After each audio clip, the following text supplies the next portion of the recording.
ჯონსი პენსიაზე გავა თუ კიდევ იჩხუბებს და თუ იჩხუბებს ვისთან. რავი, იმედია ტომას პინალთან.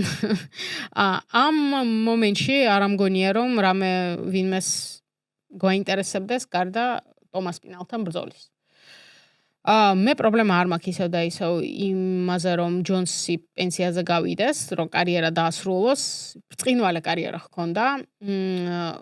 შეიძლება დღეს ახალ კომაგებს და ახალ ფანებს, ვისაც ჯონსის ძველი ჩხუბები არ აქვს ნანახი, ბოლომდე ამის არ ესმოდეს, მაგრამ ჯონ ჯონსი პრაიმში იყო მითიური მებრძოლი რა ხალხო, ანუ თან ისეთ დროს ასპარეზობდა ქვემძიმე წონაში, როდესაც ეს იყო პრესტიჟული და ყველაზე პრესტიჟული წონა UFC-ში.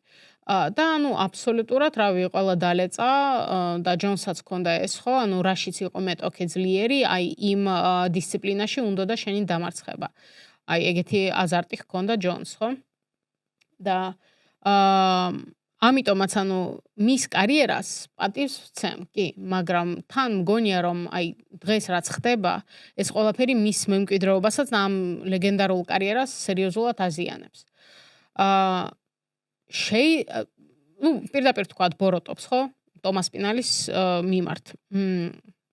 ის რომ ბრძოლას არ აძლევს და არ თანხდება მასთან ქამრების გაერთიანებაზე, ხო?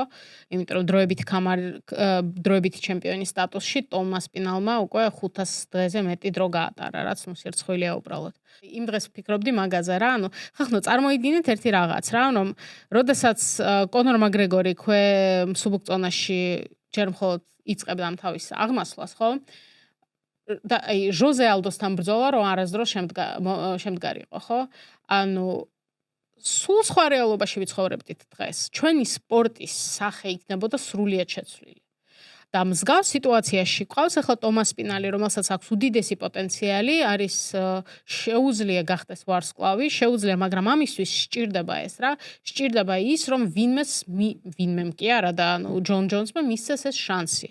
ისევ როგორც ჟოზე ალდომ მისცა შანსი კონორს და ისევ როგორც შოგუნმა თავის დროს მისცა შანსი ჯონ ჯონს. რომ მაშინ, როდესაც ჯონ ჯონსი გახდა UFC-ს და MMA-ს, ну, ალბათ ხო MMA-ზე ვერ ვიტყვით, მაგრამ UFC-ს ისტორიაში ყველაზე ახალგაზრდა ჩემპიონი. შოგან რუასთვის ეს ბრძოლა, აი მაგ ბრძოლაში საინტერესო რა იყო? არაფერი, ხო? ანუ ვიღაც ახალი, ნიჭიერი კონტენდერი ყავს, მაგრამ ანუ რატომ უნდა ეჩხუბო მას, როდესაც შეგიძლია ეჩხუბო ვიღაც ლეგენდებს, ხო, და სტაჟიან მებრძოლებს და ვეტერანებს, მაგრამ ამის მიუხედავად შოგონმა მისცა შანსი ჯონს და ჯონსი მერე გახდა ჯონ ჯონსი, ხო?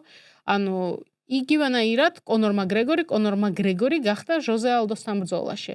მანამდე ხო, ну, ჩედ მენდესი ყავდა დამარცხებული, როდესაც რავი, ჩედ მენდეს 11 დღე ჰქონდა მომზადების პერიოდი და მანამდე დენის სივერი, ლეგენდარული დენის სივერი.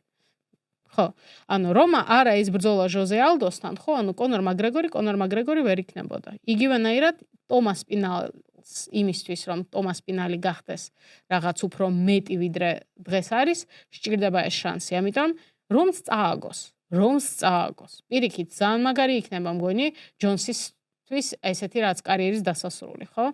და თუ წააგო ჯონსმა, არც ეგ არ მგონია, რომ კატასტროფაა და რავი, ანუ დასრულდა ცხოვრება. არა. ისე და ისე ჯონ ჯონსის მემკვიდრეობა უკვე всё რა, ანუ ჩაცემენტებული, ჩაბეტონებული აქვს რა. ამიტომ რავი, ანუ პრობლემა არ მაქვს, ჯონსი თუ გრძნობს რომ უკვე დაბერდა, თუ გრძნობს რომ უკვე ის მებრძოლი არ არის ვინც იყო. შეიძლება კი, ანუ როგორც უნარები მაინც ძალიან კარგი აქვს, არ მგონია დაკარგოს ტექნიკა, მაგრამ ფიზიკურობა, სისწრაფე, რეფლექსები, ხო, ეს ყველაფერი ცხადია, ანუ ამ ყველაფერზე ასაკს აქვს გავლენა, ამიტომ თუ გრძნობს რომ უკვე ვეღარ არის ის მებრძოლი რომელიც იყო, ხო? არ მაქვს პრობლემა კარიერა დაასრულოს, წავიდეს და ანუ არ მგონია ვინმე რამე უთხრას. იდეალური არ იქნება ეგ, ცხადია, ზოგადად ჯობია დივიზიონისთვის, როდესაც ანუ ქამარი დამსახურებულად გადადის ჩემპიონთან, ეგრეთ ვთქვათ, მაგრამ ნუ თუ არ აპირებს ბრძოლას, ჯობია ხო წავიდეს. მაგრამ თუ ვინმე სხვასთან აპირებს ჩხუბს და არა ტომთან, რავი, ეს იქნება ძალიან ცუდი და არ ამგონია UFC ამაზე წავიდეს. ან რავი, მაგრამ უკვე მართლა აღარაფერი გამიკვირდება, იმიტომ რომ ჩემთვის იმას რო ეთქვა, რომ ჯონ ჯონსი ამდენი ხანი იქნება ჩემპიონი და ამავდროულად იქნება ჩემპიონი ტომას პინალი და მაინც ეს ბრძოლა ბოლომდე ჩანიშნული არ იქნება და ოფიციალური არ იქნება, რავი, ვერ დავიჯერებდით, თუნდაც შარშან, ხო? მაგრამ დღეს ცოტა სხვანაირი სიტუაცია აქვს. არ ვიცი რა კომპრომატები აქვს ჯონ ჯონს, დანა უაიტსა და დანარჩენებზე, მაგრამ ფაქტია, ხო? ძალიან ეფერებიან და ფრთხილად ეკიდებიან რატომღაც. არ ვიცი. ისე არის მან რაღაც ისეთი, რაც მე არ ვიცი, ან თქვენ, ან შეიძლება არაფერი არ არის და უბრალოდ ეს მოცემულობაა.